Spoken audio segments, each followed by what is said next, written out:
إلهي واسع الكرم ورب البيت والحرم إليك أتيت منكسرا منيبا أغبر القدم. السلام عليكم ورحمة الله وبركاته. الحمد لله رب العالمين حمد الشاكرين، والصلاة والسلام على خير البرية محمد وعلى آله الطيبين الطاهرين. لا إله إلا الله وحده لا شريك له، له الملك وله الحمد وهو على كل شيء قدير. أما بعد، فأعوذ بالله السميع العليم من الشيطان الرجيم من همزه ونفخه ونفثه. بسم الله الرحمن الرحيم.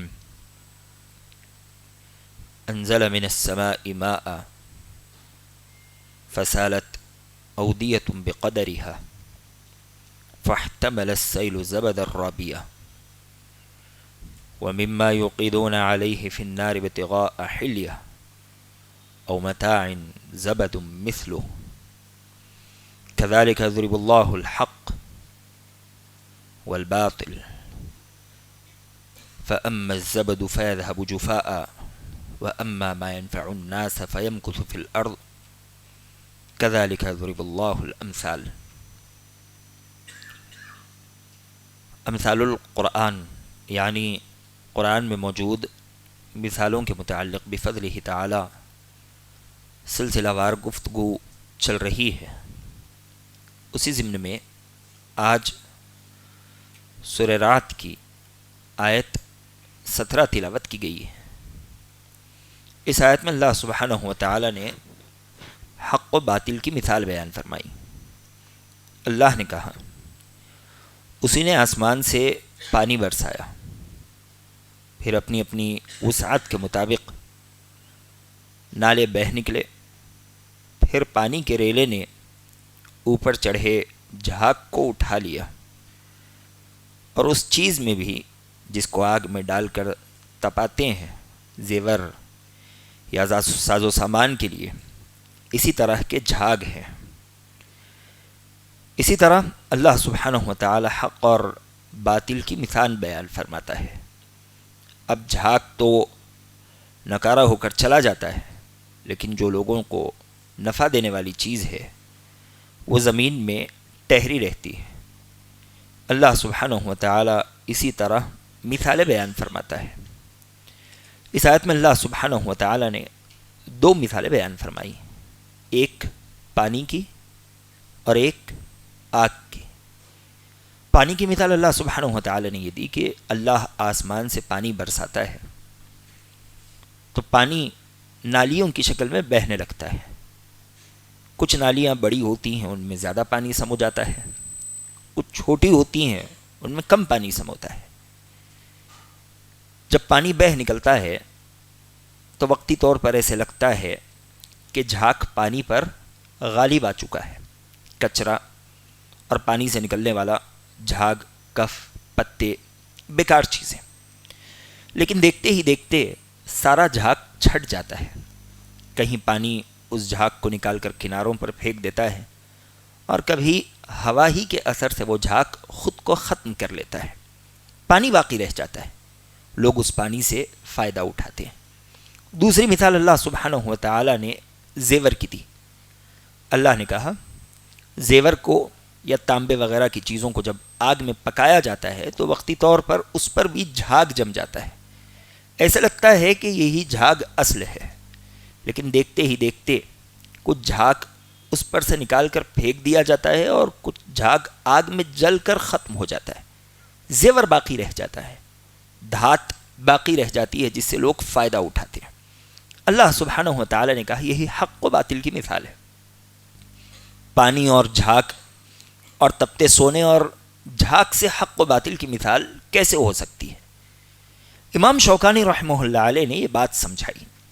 امام شوکانی رحمہ اللہ علیہ کہتے ہیں کہ بہت سے دفعہ وقتی طور پر یہ ظاہر ہوتا ہے کہ حق غالب آ چکا ہے. جیسے پانی پر بہنے والا جھاگ یہ محسوس کرواتا ہے کہ وہی اصل ہے، لیکن اس کی کوئی حیثیت نہیں ہوتی۔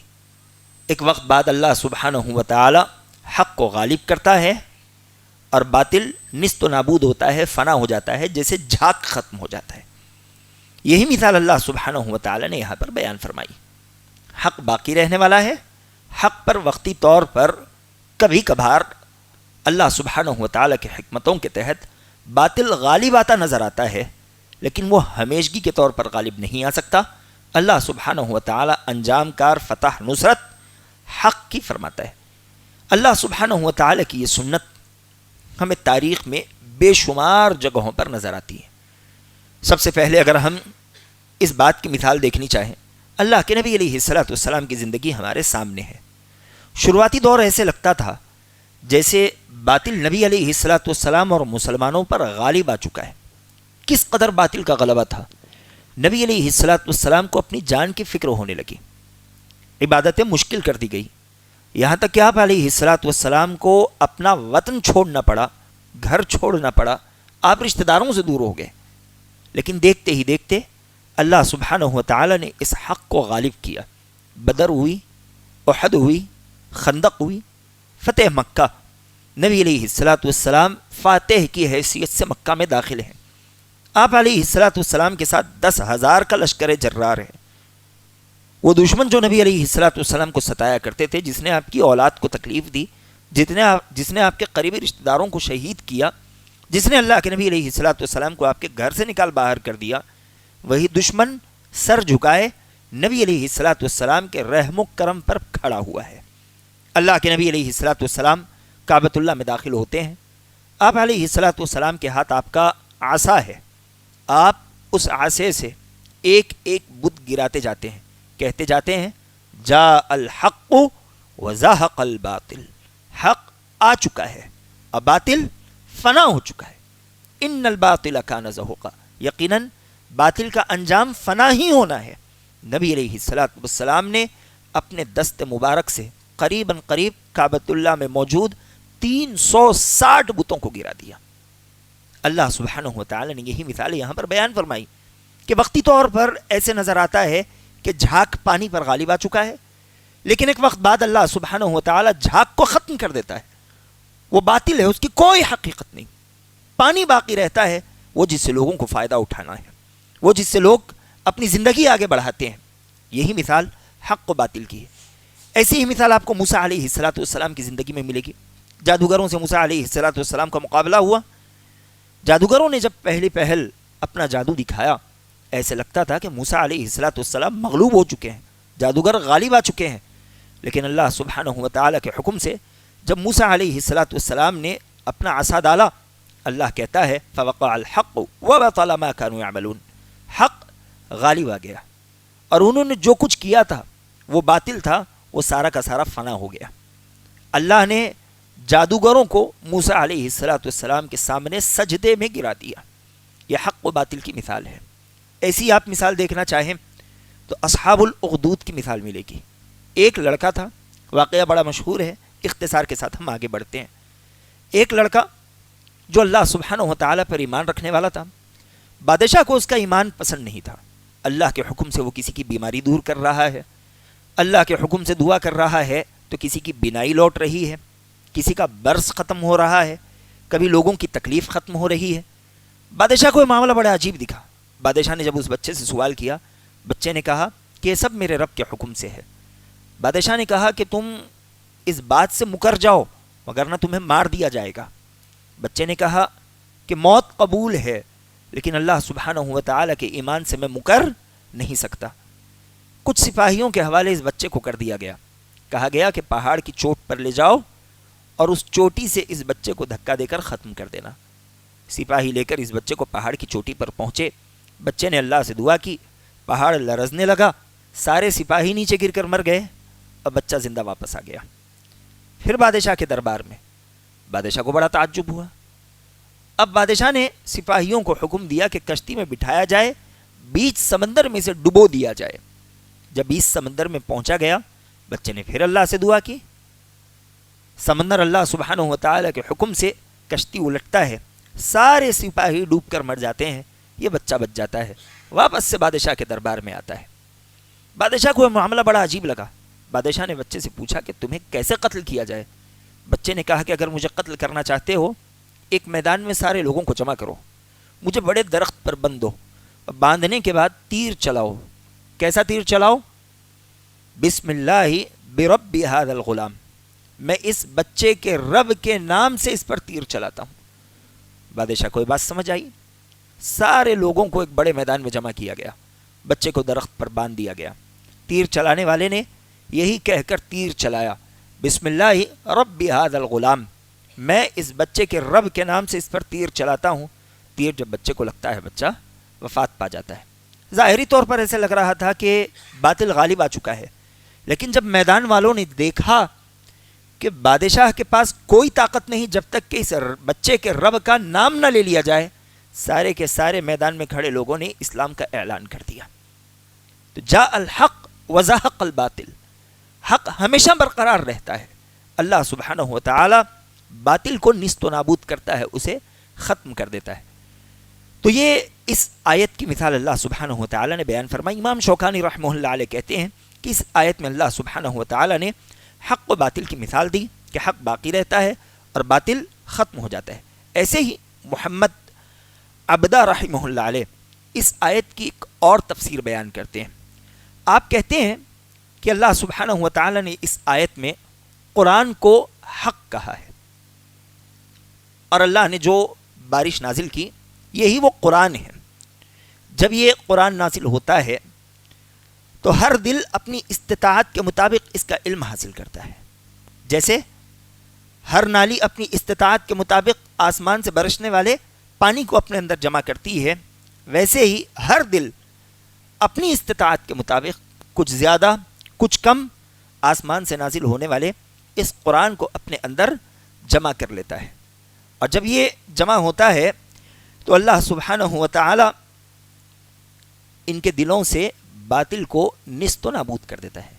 یہی مثال آگ میں تپنے والے سونے کی بھی ہے کہ اللہ سبحانہ و تعالی لوگوں کے دلوں میں ان کی استطاعت کے مطابق قرآن کا نور جگاتا ہے اور ان کے دلوں سے باطل کو ختم کر دیتا ہے۔ اس سلسلے میں اللہ کے نبی علیہ الصلوۃ والسلام کی روایتیں بھی ہمارے سامنے ہیں، وقت کم ہے۔ ایک روایت نبی علیہ الصلوۃ والسلام کہتے ہیں، میری مثال جو اللہ سبحانہ و تعالی نے مجھے ہدایت دے کر بھیجا ہوا ہے اس پانی کی سی ہے جو آسمان سے برستا ہے، تو اس زمین پر برستا ہے، جو زمین اس پانی کو پیتی ہے اناج اگاتی ہے، اس اناج سے انسان اور جانور فائدہ اٹھاتے ہیں۔ اس زمین پر بھی برستا ہے جو زمین اس پانی کو پیتی نہیں لیکن اپنے اندر جمع کر رکھتی ہے، اس پانی سے جانور اور انسان بہت فائدہ اٹھاتے ہیں، کھیتیاں کی جاتی ہیں، کچھ جانور پی لیتے ہیں، کچھ انسان پی لیتے ہیں۔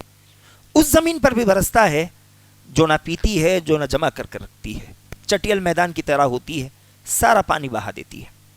یہی مثال میری اور میری امت کی ہے کہ اللہ سبحانہ و تعالی نے مجھے جو ہدایت دے کر بھیجا ہوا ہے، جو آدمی اسے لیتا ہے، سمجھتا ہے، عمل کرتا ہے، اوروں کو پہنچاتا ہے، وہ پہلی زمین کی طرح ہے جو خود بھی خوب سیراب ہوتی ہے، اوروں کو بھی فائدہ پہنچاتی ہے۔ اور جو آدمی خود عمل نہیں کرتا لیکن علم حاصل کرتا ہے، اوروں کو پہنچاتا ہے، اس کی مثال دوسری زمین کی ہے جو پیتی تو نہیں ہے لیکن پانی جمع کر رکھتی ہے، اوروں کو فائدہ پہنچاتی ہے۔ اور رہا تیسرا وہ آدمی جو نہ قرآن سنتا ہے، نہ سمجھتا ہے، نہ عمل کرتا ہے، وہ تیسری زمین کی طرح ہے جو نہ پانی جمع کر رکھتی ہے نہ پیتی ہے بلکہ سارا پانی بہا دیتی ہے اور خود سوکھی کی سوکھی پڑی رہ جاتی ہے۔ تو یہ حدیث بھی اس آیت کی موافقت میں ہے۔ ایسے ہی اللہ کے نبی علیہ الصلوۃ والسلام نے آگ کے متعلق کہا۔ اللہ کے نبی علیہ الصلوۃ والسلام نے کہا، میری مثال اس آدمی کی ہے جس نے آگ جلائی، آگ جلاتے ہی بہت سے پتنگے اور کیڑے اس آگ کی طرف دوڑ دوڑ کر آنے لگے۔ اب وہ آدمی کوشش کرتا ہے کہ پتنگوں کو اس آگ سے بچائے، اس لیے کہ وہ جائیں گے تو مر جائیں گے، لیکن پتنگے اور کیڑے اس آدمی پر غالب آ گئے، وہ اس کی بات نہ سنتے ہوئے آگ میں داخل ہونے لگے۔ نبی علیہ الصلوۃ والسلام کہتے ہیں، میری اور تمہاری مثال ویسے ہی ہے، میں اس امت میں اس لیے مبعوث کیا گیا ہوں کہ میں تمہیں جہنم کی آگ سے بچاتا رہوں، لیکن تم مجھ پر غالب آ جاتے ہو اور میری بات نہیں مانتے۔ میں تمہاری کمر پکڑ پکڑ کر تمہیں اس آگ سے کھینچتا ہوں لیکن تم اس آگ میں ایسے ہی داخل ہو جاتے ہو۔ اس آیت کی تیسری تفسیر بھی کی گئی اور بڑی پیاری تفسیر۔ علماء کہتے ہیں جیسے پانی زندگی کی حیات ہے، زمین کی حیات ہے، ویسے ہی قرآن یہ دلوں کی حیات ہے۔ اللہ سبحانہ و تعالی نے اس آیت میں پانی کی مثال اس لیے بیان فرمائی کہ جیسے پانی اس زمین کی زندگی کو زندہ رکھتا ہے، ویسے ہی قرآن انسان کے دلوں کو زندہ رکھتا ہے۔ اور جب دلوں پر قرآن نازل ہوتا ہے تو بہت سے دفعہ انسانی خواہشات، شبہات، دوسری چیزیں اس دل پر غالب آنے کی کوشش کرتے ہیں، لیکن قرآن ہے کہ یہ سارے جھاگ کو ہٹا دیتا ہے۔ اور اللہ سبحانہ و تعالی نے آگ کا ذکر کیا، آگ میں روشنی ہوتی ہے، قرآن میں بھی روشنی ہوتی ہے۔ قرآن کی روشنی سے جب دل منور ہونے لگتے ہیں تو شیاطین اپنے اندھیرے اس دل پر ڈھانکنے کی کوشش کرتے ہیں، لیکن اللہ سبحانہ و تعالی اس قرآن سے اس دل کو اس قدر روشن کرتا ہے کہ یہ باطل کے اندھیرے چھٹ جاتے ہیں اور قرآن کا نور باقی رہ جاتا ہے۔ کیا پیاری مثال اللہ سبحانہ و تعالی نے اس آیت میں حق و باطل کی بیان فرمائی۔ تینوں تفسیریں اپنی جگہ بالکل صحیح۔ پہلی تفسیر یعنی پانی، سونا اور جھاگ، یہ حق و باطل ہے۔ شروعات میں ایسے لگتا ہے کہ باطل یعنی جو جھاگ کی شکل میں ہے یہ حق پر غالب آ رہا ہے، لیکن اللہ سبحانہ و تعالی جھاگ کو ختم کر دیتا ہے، جو اصل چیز ہے اسے باقی رکھتا ہے۔ ایسے ہی دین اسلام باقی رہے گا، جو باطل ہوگا وہ ختم ہو جائے گا۔ ظاہری طور پر، وقتی طور پر ایسے لگتا ہے کہ باطل غالب آ رہا ہے، لیکن حقیقت میں وہ غالب نہیں آتا۔ دوسری چیز جو امام محمد عبدہ رحمہ اللہ علیہ نے بتائی وہ یہ ہے کہ اللہ سبحانہ و تعالی نے اس آیت میں پانی کو قرآن سے تعبیر کیا ہوا ہے۔ جب قرآن نازل ہوتا ہے تو لوگ اپنی اپنی استطاعت کے مطابق اس سے فائدہ اٹھاتے ہیں۔ اس وقت کچھ خواہشات ان کے دلوں پر غلبہ کرنے کی کوشش کرتی ہے، لیکن یہ قرآن انہیں دور کر دیتا ہے۔ الغرض یہ بڑی اہم تفاسیر اس آیت میں بیان کی گئی ہے۔ اب یہاں کچھ اہم باتیں ہیں، کچھ اہم دروس ہیں جو اس آیت سے مجھے اور آپ کو حاصل ہوتے ہیں۔ ان میں سب سے پہلا درس یہی ہے کہ اللہ سبحانہ و تعالی اس آیت میں اہل ایمان کو تسلی دے رہا ہے، میرے اور آپ کے لیے دلاسا ہے۔ دلاسا یہ ہے کہ وقتی طور پر اگر دشمن تم پر غالب آ جائے، وہ جو اللہ پر ایمان رکھنے والا نہیں، وہ جو اس زمین میں حق قائم کرنے والا نہیں، وہ جو اس زمین میں امن و امان باقی رکھنے والا نہیں، ممکن ہے کہ وقتی طور پر وہ تم پر غالب آ جائے، لیکن ہمیشہ یہ یقین رکھنا کہ اللہ سبحانہ و تعالی فتح تمہاری کرے گا، انجام تمہارے ہاتھ میں رہے گا۔ گرچہ ظاہری طور پر دشمن کتنا ہی مضبوط کیوں نہ دکھے، ویسے ہی جیسے جھاگ پانی پر ظاہری طور پر غالب رہتا ہے، لیکن دیکھتے ہی دیکھتے اللہ سارے جھاگ کو ہٹا دیتا ہے، پانی باقی رہتا ہے، حق ویسے ہی باقی رہے گا، باطل سارا کا سارا ختم ہو جائے گا۔ دیکھیں 1450 برس ہو گئے ہیں، صرف اللہ کے نبی علیہ الصلوۃ والسلام کی امت کی بات کریں، کیسے دشمن کیسے دشمن اس امت کو ٹکر دینے کی کوشش کرتے رہے، سارے ختم ہو چکے ہیں، بہت سوں کا نام و نشان اس جہاں سے نیست و نابود ہو چکا ہے، لیکن آج بھی امت محمد یا امت مسلمہ اپنی اصل حالت میں باقی ہے، قیامت تک باقی رہے گی۔ جاء الحق وزهق الباطل، حق باقی رہتا ہے، جو باطل ہے وہ فنا ہو جاتا ہے، نیست و نابود ہو جاتا ہے۔ ہمارا یہی ایمان ہونا چاہیے۔ آج کوئی خبر ہمارے کانوں سے ٹکراتی ہے، ہم بوکھلاہٹ کا شکار ہو جاتے ہیں، اور بہت سے کمزور دل مسلمان، کمزور ایمان مسلمان یہ باطل کے غالب آتے دیکھ ان سے ہاتھ ملانے کی کوشش کرتے ہیں، ان سے ساتھ گھاٹ کرنے کی کوشش کرتے ہیں، اور بہت سے لوگ اس طرح کی حرکتیں کر بھی رہے ہیں۔ انہیں یہ سمجھ لینا چاہیے گرچہ وہ ظاہری طور پر باطل کے ساتھ ہو بھی جائیں، گرچہ وہ وقتی فائدہ اٹھا بھی لے، لیکن ان کا انجام بھی بد سے بدتر ہو جائے گا، جیسے باطل کا انجام بد سے بدتر ہونے والا ہے۔ یہ اللہ کے نبی علیہ الصلوۃ والسلام کی ہم تک پہنچنے والی کئی بشارتیں کئی روایتوں سے ہیں۔ دوسری بات، ایک اہم سوال یہاں یہ آتا ہے، جب حق ہے، یہی باقی رہنے والا ہے، تو پھر اس پر باطل غالب کیوں آتا ہے؟ کیا وجہ ہے؟ حق ہی شروع سے غالب رہے، آخر تک غالب رہے۔ یہ اللہ سبحانہ و تعالیٰ کی حکمت کے تحت ہے، اور اللہ کی حکمتیں بڑی بلیغ حکمتیں ہیں۔ سب سے پہلی حکمت اللہ سبحانہ و تعالیٰ کی باطل کو اہل حق پر وقتی طور پر غالب کرنے کی یہ ہے کہ اللہ سبحانہ و تعالی ہمارے ایمان کا امتحان لینا چاہتا ہے. کون سچا مومن ہے, کون سچا مسلمان ہے, اور کون دکھاوا کر رہا ہے, کون دو تھپیڑوں سے بوکھلاہٹ کا شکار ہو کر واپس بھاگے گا. جیسے آج بہت سے مسلمان بوکھلاہٹ کا شکار ہوئے الٹے پاؤں دین اسلام سے نکل جاتے ہیں. یہ ان کا امتحان ہو رہا ہے. جو ثابت قدم رہ گیا وہ اس امتحان میں کامیاب ہے, جو پیٹ پھیر کر بھاگ گیا وہ ناکام ہے. اللہ نے کہا احسب الناس ان يتركوا ان يقولوا آمنا وهم لا يفتنون ولقد فتنا الذين من قبلهم فلا يعلمن الله الذين صدقوا ولا يعلمن الكاذبين. اللہ کہتا ہے لوگوں نے گمان کر رکھا ہے کہ اللہ انہیں ایسے ہی چھوڑ دے گا اس بات پر کہ ہم ایمان لے آئے. وهم لا يفتنون, اور وہ آزمائے نہیں جائیں گے.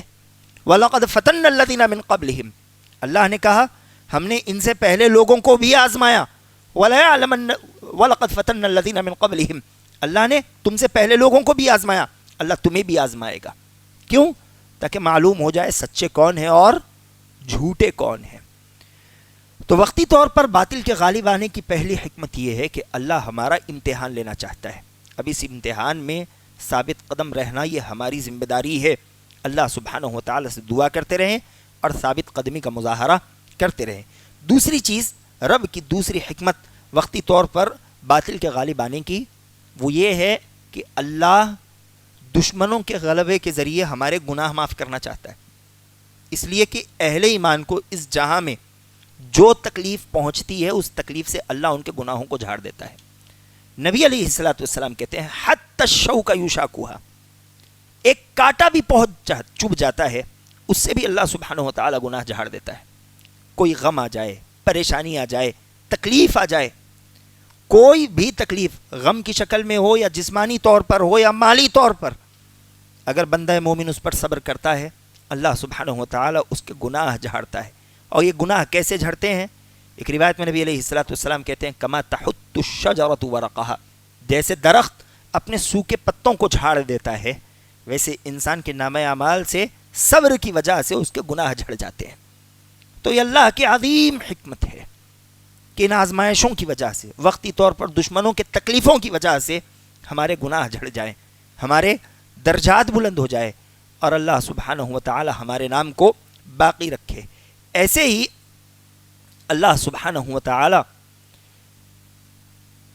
اہل ایمان کو وقتی طور پر آزماتا ہے, باطل کو غالب کرتا ہے. تو اس کی حکمتوں میں سے ایک عظیم حکمت یہ بھی ہے کہ اللہ سبحانہ و تعالی لوگوں کو یہ دکھائے کہ حق کی مدد کیسے کی جاتی ہے اور انجام اہل حق کا کیسا ہوتا ہے. تاریخ اس بات پر شاہد ہے, گواہ ہے کہ اللہ نے کیسے کیسے موقعوں پر تھوڑے سے اہل حق کی کیسی مدد کی, اور کثیر تعداد میں باطل ہونے کے باوجود اللہ سبحانہ و تعالی نے انہیں کیسی سزائیں دی, اللہ نے انہیں کیسے نیست و نابود کیا.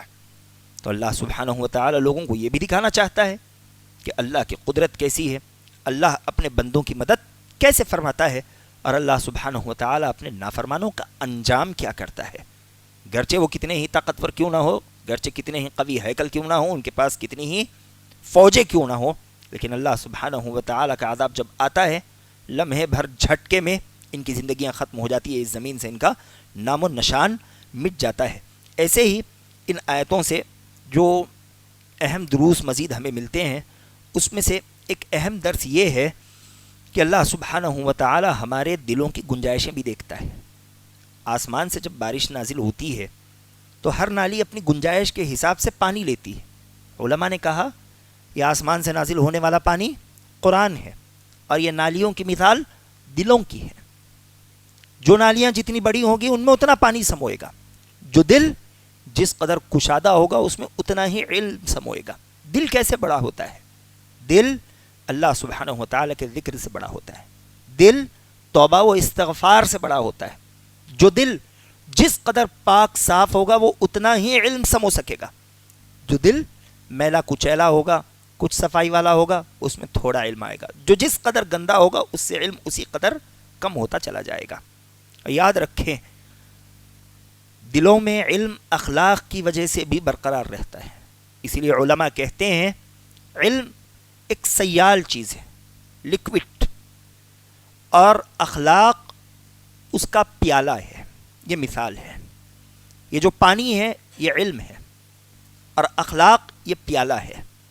جب تک یہ برقرار رہے گا اس میں علم محفوظ رہے گا۔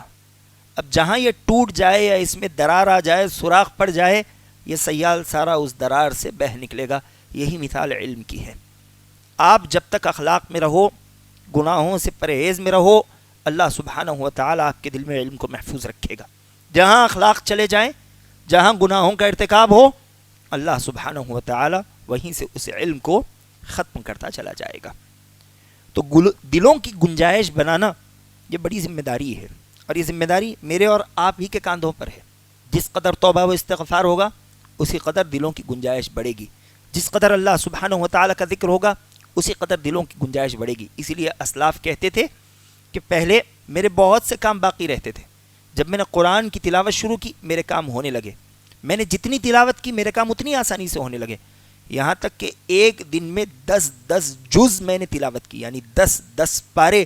اللہ سبحانہ و تعالی 10 پاروں کے بعد میرے وقت میں اتنی برکت دیتا تھا کہ میں سارے کام ہو جاتے تھے، مزید کچھ وقت بچ جاتا تھا۔ تو جس قدر اللہ سبحانہ و تعالی کی عبادت ہوگی اللہ سبحانہ و تعالی گنجائش پیدا کرے گا۔ اور آخر بات، وقتی طور پر آنے والی آزمائشوں سے میں اور آپ بوکھلاہٹ کا شکار کبھی نہ ہوں۔ اہل ایمان پریشانیوں میں صبر کرتے ہیں، اللہ سبحانہ و تعالی سے اجر کی امید لگاتے ہیں۔ اللہ سبحانہ و تعالی پریشانیوں کے بعد اہل ایمان کو اجر سے نوازتا ہے۔ یہ پریشانیاں بھی ان کے حق میں خیر ہوتی ہیں۔ خوشی تو خیر ہوتی ہی ہوتی ہے، وہ اس پر شکر بجا لاتے ہیں۔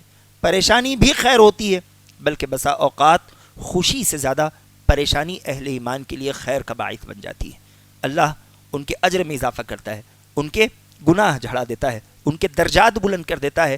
اللہ سبحانہ و تعالی ان کے ایمان کی گواہی دے دیتا ہے۔ الغرض، یہ مختصر سی آیت اور اس کی تفسیر آپ کے سامنے رکھی گئی۔ اس آیت میں اللہ سبحانہ و تعالی نے بڑی ہی جامع مثال بیان فرمائی، حق و باطل کی مثال۔ اس آیت میں میرے اور آپ کے لیے بڑے دروس ہیں۔ ضرورت اس بات کی ہے کہ ہم ان باتوں کو سمجھتے ہوئے ان پر عمل کی کوشش کریں۔ دعا ہے کہ الہ العالمین جو باتیں کہی گئی ہیں سمجھتے ہوئے عمل کرنے کی توفیق عنایت فرما، آمین۔ وآخر دعوانا الحمدللہ رب العالمین، سبحانک اللہم وبحمدک، اشہد ان لا الہ الا انت، استغفرک واتوب الیک۔ والسلام علیکم ورحمۃ اللہ وبرکاتہ۔